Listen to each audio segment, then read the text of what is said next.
При приготовлении различных блюд мы используем листовой салат, который не только смотрится презентабельно, но и очень полезен. Вырастить его можно и у себя дома. Как это сделать правильно, нам показала ведущий агроном Россельхозцентра по Ингушетии Люба Джандикова. Нам понадобятся семена для посадки, и лучше не выбирать морозоустойчивые, потому что салат не будет пышным и сочным. Емкость выбираем с дренажными отверстиями. Пересыпаем семена в какую-нибудь тару.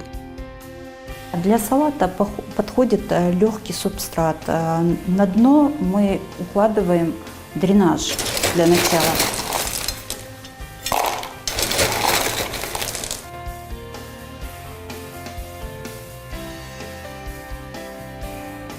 Насыпаем наш рыхлый грунт.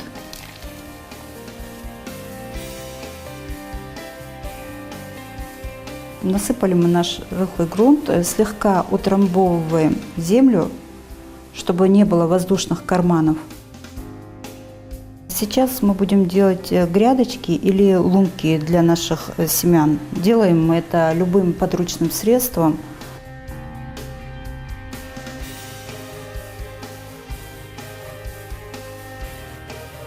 Добавляем в почву немного воды. Очень важно, чтобы она была влажной. Встряхиваем, и можно приступить к посадке. Специальной подготовки для высаживания салат не требует. Единственное, что необходимо, это пространство. Если он хорошо разрастется, то дно одного горшочка хватит только на один куст.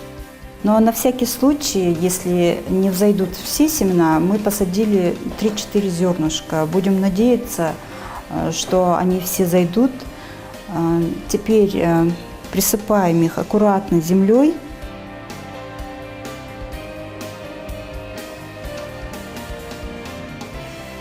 И немного увлажняем верхний слой почвы.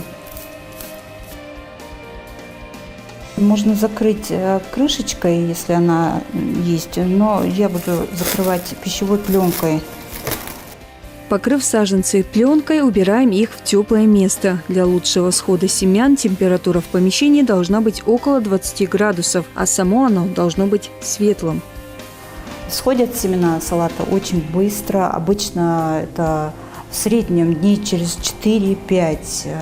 После появления ростков пленку мы убираем. Как только появятся 2 первых листика, можно подкормить саженцы азотным удобрением или аммиачной селитрой. По истечению 20-25 дней будет уже первый урожай, можно будет употреблять салат в пищу.